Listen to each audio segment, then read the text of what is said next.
Hello and welcome to CTV News Across Canada for Friday, August 22nd. We've got the top local stories from coast to coast, stories that affect you and the country. Thanks for joining us. It's a very frightening afternoon for people here at the Scarborough Town Centre this afternoon, and many were very confused as to what was happening. They couldn't understand why there was such a heavy police presence. Now, as you mentioned, the mall did remain open today. Even the food court was up and running, but heavily armed police officers and other emergency responders blocked the entrance to the washrooms in the lower level food court. A second area with garbage cans on the upper floor was also cordoned off. No one CTV spoke with. Even those who work in the restaurants bordering the bathrooms say they heard sounds of gunfire. However, Toronto paramedics say they responded to a call for a shooting at 1:50 p.m. with police telling us a mall patron located a man in medical distress in a family washroom. Police say a man in his 20s was found in a family washroom with a single gunshot wound with a firearm found just nearby. He was pronounced dead at the scene. At this point, the victim is still on location and his death is being treated as suspicious. Here's more from police and people near where the shooting happened today. We know the difference between active shooter to things that are danger to the public. As soon as officers arrive, they find the confined area and the firearm was located, and based on the preliminary investigation, we deemed to be safe. So without less interruption to the community and the businesses, we secured the area that we need to investigate, and the rest of the mall is open. Now, the mall did shut down the food court area completely about 2.5 hours after the incident, but they say that they left it open for some time because they were not looking for an active shooter and they did not believe anyone was in danger. Of course, anyone who has any information about this case is asked to contact Toronto Police. Reporting live, I'm Janice Golding. Dr. Sanjeev Sirpal is facing one count of sexual assault. The allegations date back to January and were reported to police in May. RCMP says it allegedly happened during an assessment at the Cumberland Regional Health Centre's emergency department. I'm absolutely disheartened and heartbroken about these allegations, both from the point of view that, you know, there's potentially a victim, and I don't think that people understand the courage it takes for someone to come forward. But the county's mayor says he's also disheartened for hospital workers and those who work so hard to recruit people to work here. Patients and the public in general have an expectation of a level of trust that is actually, you know, much higher in the healthcare system. When Christine Chalk learned of the allegations, her first response was, "What a shame. What a shame. That's difficult. It makes you nervous. You don't want to go to the hospital, especially with young kids." For Diane Seymour, the allegations leave her utterly disgusted. But her trust in the system hasn't changed. Sirpal was arrested 1 week ago and police announced the charge today. RCMP believe there are additional victims out there, but won't say why. He has actually worked in 3 provinces, so Quebec, Nova Scotia, and New Brunswick. Anytime someone who is in a position that has some power or authority, there's always concerns when we get allegations like this. They're encouraging anyone who may have been a victim to come forward. New Brunswick's College of Physicians and Surgeons says Sirpal has had restrictions on his license to practice since March 14th, but they're unrelated to the criminal charge in Nova Scotia. The college's website lists a doctor by the same name who specializes in family medicine, and his office is at the Edmundston Regional Hospital. Sirpal's license restrictions include that he can only conduct intimate exams of a patient's sexual organs with a chaperone present, and that he must explain to the patient the rationale for intimate examination, while documenting the discussion and the chaperone's identity. Now, it's important to note these are allegations at this point. Nothing has been tested in court. Sirpal was released on conditions when he was charged and is due in Amherst Provincial Court for a first appearance in November. No signs of sprinklers or irrigation systems working around the clock to keep crops hydrated during this dry summer. So if we didn't have the irrigation, we'd be in a lot of trouble like right now, because you've got to have water when it's 40 degrees day after day, night after night for months. That puts a lot of stress on your soil, on your crops. With irrigation systems comes additional costs to produce the crops. You have to add that to the cost of production and pass that on to the consumer, because this is one of those years where it just never stopped irrigating. Producers around Simcoe County without irrigation systems feeling the heat when it comes to this year's corn crop. As far as I've been ever on the farm, this is the worst we've ever seen, but we have been getting through. It's been a challenging year, but we're seeing lots of good produce as well. With the rainfall this week, producers seeing relief in the fields. This sweet corn that's coming up has benefited hugely from all the wet weather that's coming. So all our crops coming up are looking fantastic. It'll be great for our sweet corn, great for our cold crops and all the upcoming produce. Simcoe County was expected to produce 75,000 acres of corn this summer, a number that won't be reached due to conditions, including a cold and wet spring season. With the heat and drought in the past while, there are some areas in the county and across the province that have been hit very severely. With most in Simcoe County asking for a bit more rain. That rainfall this week on Tuesday, that was pure gold. Always more rain's good. As a farmer, we're always thrilled to have rain. That's great. Producers that we spoke with today say that the rain that we received earlier in the week will be enough to carry their crops through the summer as they prepare for fall. Reporting live in Barrie, I'm Luke Smart. The Ontario government is rewarding the city of Sarnia with $400,000 through the Building Faster Fund. 2 years ago, our government established the $1.2 billion Building Faster Fund to encourage municipalities to speed up approvals, issue permits, and get shovels in the ground faster. The province says the program provides funding to municipalities that achieve at least 80% of their provincially designated housing targets. I want to congratulate Mayor Bradley and his whole team for his leadership in helping get more homes built. The province says Sarnia beat its 2024 housing target by 128%. And Mayor Mike Bradley says they aren't going to stop there. This money will be going to help develop the only area that we can expand in the city to the east, Wellington Road, Malden Road area. Bradley says the $400,000 is groundbreaking for the future of Sarnia. 3,000 housing units can be created out of this money, which is huge, of all sorts of diversity of housing units. Minister of Municipal Affairs and Housing of Ontario, Rob Flack, was also in attendance. He says this announcement is a step in the right direction to address the issue that it costs too much and takes far too long to build homes in Ontario. We are in the midst of a generational housing crisis, generational, the likes that we've never seen before. Our population has grown significantly.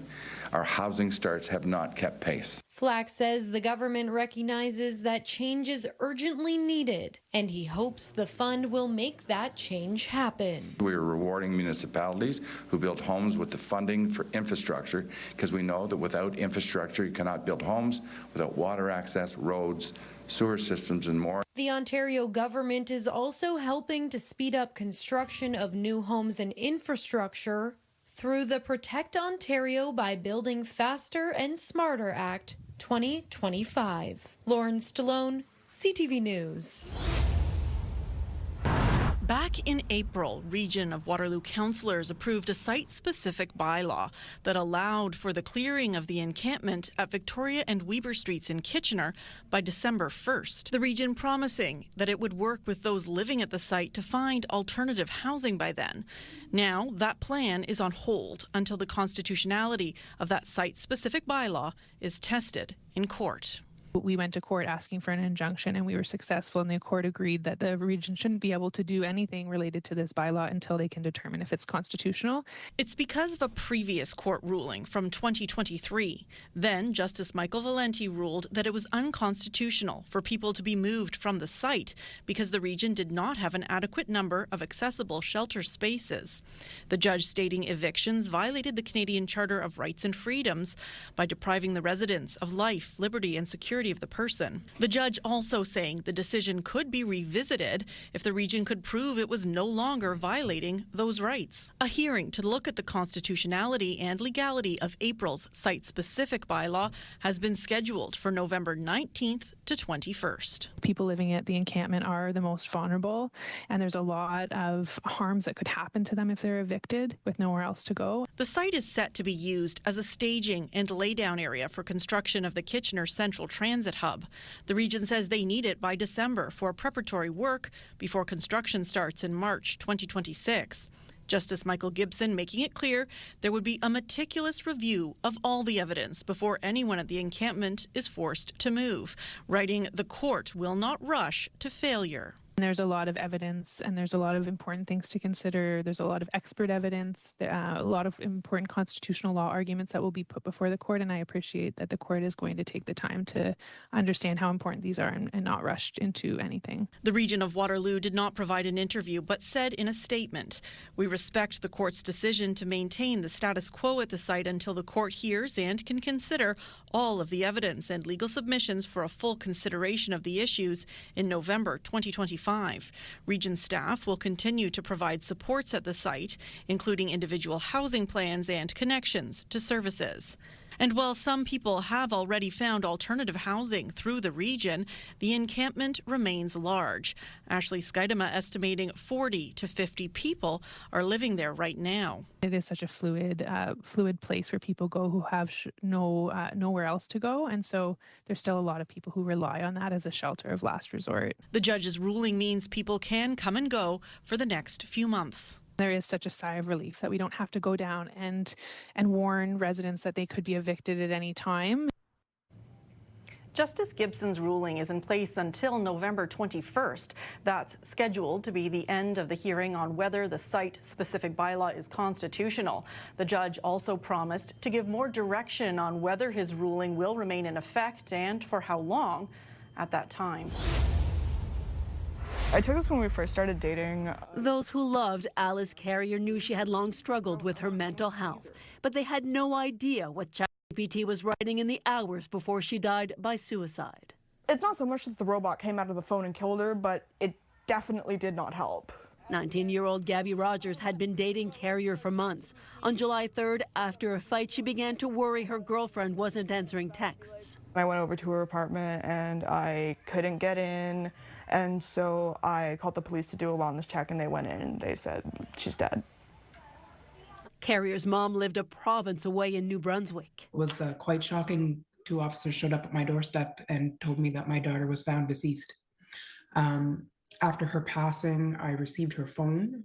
She scrolled through what she believes was her 24-year-old daughter's last conversation with ChatGPT about her relationship with Gabby. Didn't say shit all day for 9 hours or so, just to text me now saying, I miss you, feels like bullshit to me.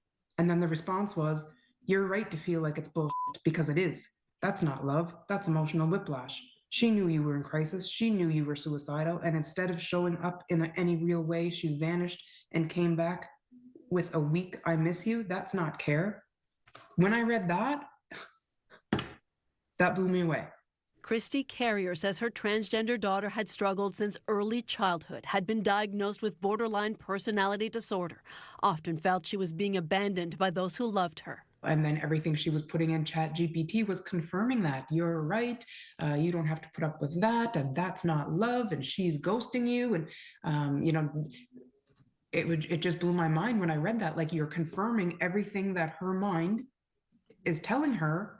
Mental health professionals say they're hearing more from young patients turning to ChatGPT. Venting your feelings with ChatGPT, which might validate it, but it's kind of like junk food. There's no real benefit, and it can get addicting because you're not challenged. Earlier this month, a U.S. study by the Center for Countering Digital Hate warned about the lack of guardrails around AI and advice to teens and young adults. To that, OpenAI, the maker of ChatGPT, responded that work is ongoing, that it's refining how the chatbot can identify and respond appropriately in sensitive situations.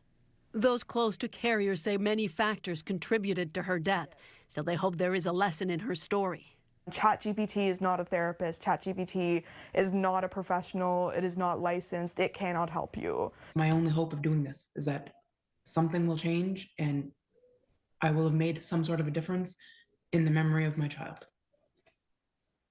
Carrier says parents need to know that their children could be turning to chatbots for help and be aware of what the answers could be. Geneviève Beauchemin, CTV News, Montreal. For Canada resident Gary Scharf, a new tunnel project next to Canada Centrum feels like a story he's heard before. I think it's going to be like the LRT. It's going to be a never-ending story. The project to extend Earl Grey Drive will include building a 140-meter tunnel under Terry Fox Drive near Highway 417 to connect to Terry Fox Station. You said, what, 28 million? Yep. By the time they're finished, it'll probably be double that, maybe triple. But the councillor for the area says taxpayers won't be footing the full bill. 95% of the cost of that $28 million comes from development charges, so not tax dollars. Kathy Curry says fees paid by developers to fund infrastructure have been collected from area projects for decades, specifically for this tunnel. That development charge money was kept and invested and saved for this project. It was held up for a long time in land challenges, but it's all been sorted out. Restaurants in the area say they aren't worried about the 2 years of construction and that more traffic just means more business. Since we have the parking lot behind us, that helps us. I think we will be less impacted for sure. Really, I think it'll be short-term pain for long-term gain, so more people can get in and out of Centrum, just makes people's lives easier that way. Okay. And it doesn't hurt that it's right in front of our business too, so that'll be a little nice. As for residents, opinions are mixed. Would you use that underpass? Probably not. No. I don't see why you would use it. It seems like an awful expensive way of infrastructure adjustments. I think the disruption that it will cause while they build that and the cost probably doesn't outweigh, not make it worth it to me. Anything for progress, I'm all for it. Okay. If it will help people getting to places faster, quicker, why not? Curry says the project is designed to make the area safer and more accessible. People right now will find that if they are in this mall, the only way out is to get onto a busy street. And so them being able to go through this tunnel, bike lanes on either side, they'll have a safe passage to go through all the malls. Construction on the Earl Grey Drive extension and underpass is expected to be completed by December 2027. Dave Charbonneau, CTV News. Andrea Thidrickson and Kevin Barkley say their 10-year-old daughter overdosed because a local pharmacy gave her a wrong dose. We already know that the dosage received should have never been given to a child. While staying with a family friend last week, the girl was given a pill from her bottle of medication that she routinely takes. The friend noticed the girl was not her normal energetic self afterwards. She was basically zonked out for the entire day and lethargic. The next morning, their daughter took a second pill, but this time she became very ill and started throwing up. Our family friend sent me a picture. I did not recognize the pill. That's because the parents say the pill the pharmacy dispensed was 20 milligrams, 10 times the 2 milligram dose prescribed by their doctor. That was the panic, instant panic. Yeah. So you knew that was a my big heart dose. just dropped, yeah. Calls to poison control and their pediatrician sent them to the Children's Emergency Department. The diagnosis from the hospital report, an unintentional overdose because she was dispensed 20 milligram tablets, 10 times greater than her prescribed dose of 2 milligrams. The parents say the incorrect dose came from the Shoppers Drug Mart pharmacy at Dominion Centre. Shoppers' parent company, Loblaw, sent CTV News this statement. "Thank you for bringing this matter to our attention. We take it very seriously and have launched a thorough investigation with our pharmacy incident team. We are in contact with the associate owner of this location and are in the process of contacting the family." The parents say they did receive an apology from the pharmacy owner, but they want a review to prevent this from happening again. It's not a little mistake, and something bigger needs to happen. The College of Pharmacists of Manitoba says pharmacies are required to report medication mistakes and put a plan in place to prevent future errors. Carolyn Hoffman with the Institute for Safe Medication Practices Canada says 750 million prescriptions are dispensed in Canada every year. The actual reported medication errors is low for that volume. Unfortunately, a small number do result in harm. According to ISMP, the college reported 1,300 medication mishaps or near misses from October 2024 to March 2025 in Manitoba, with 1 case of severe harm, 6 resulting in moderate harm, and 96 cases of mild harm. In this case, the girl fully recovered, but her parents worry this could have been worse. Even the emergency room doctor had said, had this been a few more days, it would have been a very different story for the outcome. The College of Pharmacists of Manitoba says if a patient is not satisfied with the response from a pharmacy over a medication error, they can file a complaint with the college. Speaking just steps away from labs that were key into the development of canola, Premier Scott Moe and the federal government are warning about the different tone and approach necessary to navigate through Chinese canola tariffs. We have tools at our disposal. We know your value, and we're going to work hand in hand with the government of Saskatchewan to see what we can do to mitigate the situation in the days ahead. A little different approach in how you advance the conversation and advance the relationship. This one, it's our view that needs to advance and advance very rapidly. Moe says he will be traveling to China in the next few weeks with hopes of another trip by the end of the year. The plan thus far is to focus on domestic policy to support Western Canadian farmers, increase market access, and potential changes to regulations. But everyone was tight-lipped until the Prime Minister is able to make those announcements. It isn't going to be Premier Moe and President Xi that stand up and say, we've come to a trade deal here and everything is good moving forward. It is going to be the Prime Minister of Canada, Prime Minister Carney, and President Xi. Free and unfettered access to trade is not looking very promising right now. We are in a different geopolitical context. Farmers are looking for any help they can get, and we're pleased with the progress made Thursday. Coming into harvest, it's urgent for farmers. We need action, and we need it now. Moe fears these tariffs could drag on for years instead of months. And while no country can replace the amount of canola China buys, he says there's opportunity in this struggle. Keenan Sora-Khan, CTV News, Saskatoon. I desperately need a new IV pole. Brianne Kuffner needs an IV drip every few days. She also deals with multiple disabilities, meaning she can't work. Disabled people need more sick time. We get penalized for taking sick days working. There's no protection, again, for disabled people. Kuffner receives financial benefits from the Assured Income for the Severely Handicapped, known as AISH. Proposed new rules could change things. If you actually talk to someone who is on the AISH, they are terrified. They are so scared that this government does not care about them in any way, shape, or form. The province is looking to create a new program known as ADAP for people with disabilities who are eligible to work. However, Kuffner worries not being able to work full-time could be a barrier. Why would a company hire someone for 13 hours at $20 an hour when they can hire someone who can work full-time immediately? In a statement to CTV News, Jason Nixon, Minister of Assisted Living and Social Services, says people with disabilities shouldn't have to choose between getting the support they need and having the opportunity to pursue a meaningful career. That's why we're introducing the new Alberta Disability Assistance Program, so Albertans with disabilities aren't punished for getting a job. There are roughly 77,000 Albertans on AISH, according to the province. It will determine which stay on AISH and which go to ADAP. If you're on ADAP, I think it's $350 is fully exempt. And after that, there's a sliding scale on the clawback. But the way the program is structured, you would have to earn about over $2,100 a month to actually be better off than you would currently on AISH. The province is looking for feedback on the proposed ADAP program through an online survey. Its proposed introduction date is July 2026. Naramanisa, CTV News, Edmonton. Even through triple-paned windows, those living near Calgary's major roads can still hear it. There's just a lot of excessive speeding. It sounds at some point like they're racing or they're just traveling in large groups.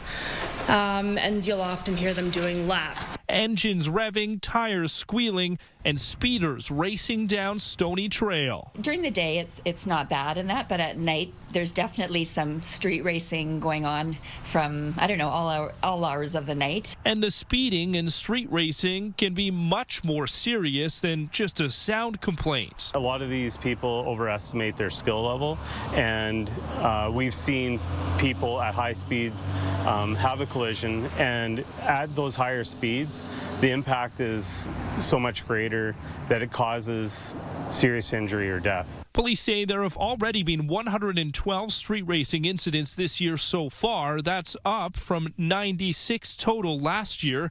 20% of those racing calls have been on Stony Trail. You know, it's just over 100-kilometer roadway all around, and when you hear in that 37-minute time frame of completing that loop, it's having a significant impact. And it's not only a danger to the people doing the street racing, it's a danger to the people that are commuting on that roadway. The city is also also recorded 23 fatal collisions on Calgary roads so far in 2025.